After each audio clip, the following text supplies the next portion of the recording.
Welcome back to Radio 1 International. It's the eve of the 2025 Cannes Film Festival, an annual celebration of global cinema, glamour, and artistry. But this year, the red carpet is draped in more than designer gowns and flashing lights.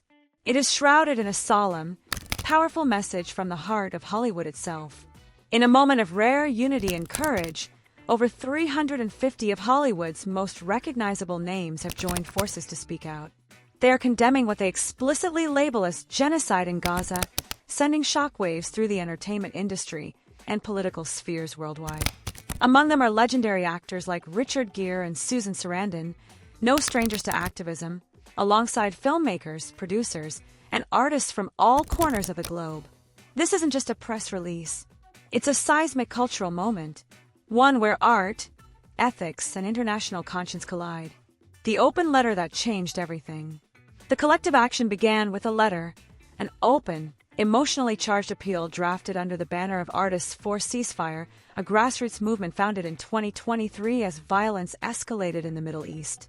The letter urges the international community to demand an immediate and lasting ceasefire in Gaza, facilitate the unimpeded delivery of humanitarian aid, and pressure all parties to respect and uphold international humanitarian law. It reads like a cry for justice, a plea for human dignity from some of the most influential voices in entertainment. And it is not just about Gaza. It's about the role of storytellers, artists, and cultural leaders in shaping the moral compass of our time. In several recent interviews, Gere emphasized that silence is no longer an option. "We have a responsibility to speak for those who cannot," he said. "Especially when the world's attention is elsewhere, we must use our voices to highlight suffering and advocate peace." Susan Sarandon, controversial, committed, and consistent. Standing firmly beside him is Susan Sarandon, an Oscar-winning actress and longtime political activist. Over the years, Sarandon has been a vocal critic of American foreign policy, the military-industrial complex, and what she describes as systemic injustice globally. Her involvement in pro-Palestinian activism has not been without consequences. Just months before the Cannes statement, Sarandon faced fierce criticism and professional fallout after attending a rally supporting Palestinian rights. She was labeled anti-Semitic by detractors, though supporters defended her as a principled voice calling for human rights and peace. By co-signing the Artists for Ceasefire letter, Sarandon doubles down, not in defiance, but in solidarity with innocent civilians facing displacement, injury, and death in the Gaza Strip. Who else signed, and why it matters? The list of signatories is diverse and impressive. From A-list actors and Oscar winners to indie filmmakers, screenwriters, producers, and emerging talents, the letter spans generations and genres. Names like Mark Ruffalo, Gael Garcia Bernal, Tilda Swinton, Viggo Mortensen, and Michael Shannon stand alongside younger voices such as Anya Taylor-Joy and Riz Ahmed. Cannes 2025, the festival of film and protest. As the letter was released, the timing could not be more symbolic. The Cannes Film Festival, with its global media presence, has always been a place where cinema meets the world's conscience. From anti-war statements to feminist protests, Cannes has hosted some of the most iconic political moments in entertainment history. This year, Cannes becomes the stage not just for film premieres, but for a protest of global proportions. Red carpet arrivals are expected to feature pins, brooches, and fashion symbols in solidarity with Gaza.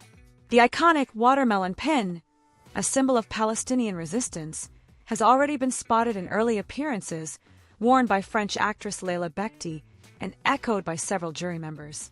Social media is ablaze with speculation about whether festival organizers will allow or suppress open displays of protest. Some insiders report tension behind the scenes as sponsors and national delegations navigate the potential fallout from political statements on such a prestigious international platform. A cultural shift from celebrities to citizens. What makes this moment particularly poignant is that it reflects a broader cultural shift. Hollywood is no longer just a dream machine. Increasingly, it is a battleground for ethics, equity, and global justice. This is not the first time celebrities have united for a cause. From the anti-Vietnam War protests of the 1960s to Live Aid in the 80s, from #MeToo to Black Lives Matter, artists have always played a role in shaping public consciousness. But this moment is different.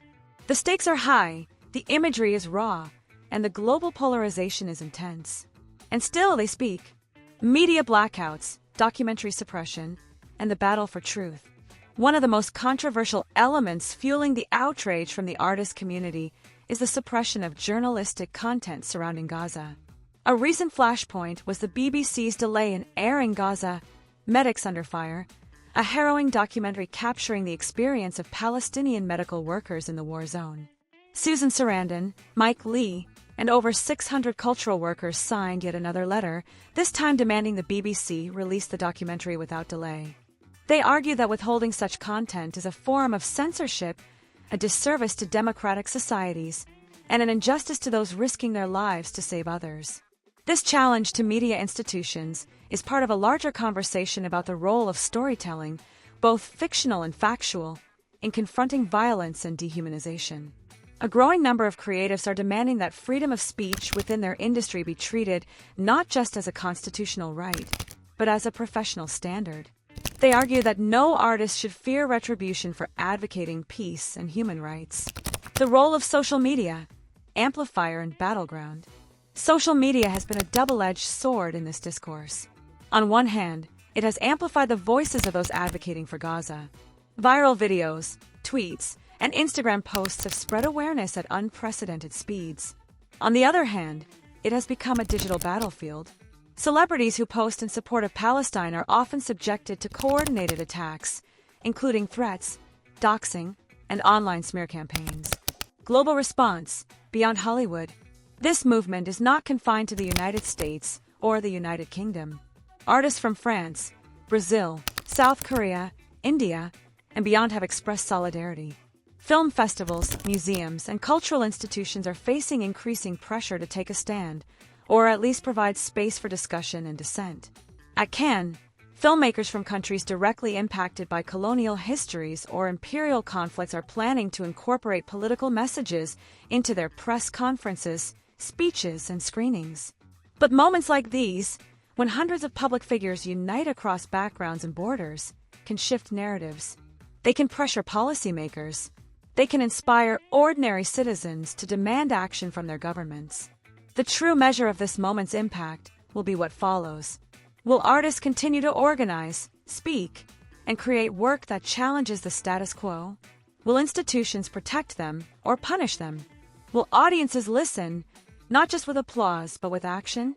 Don't forget to like, share, comment, and subscribe to Radio 1 International. 94.3 Radio 1.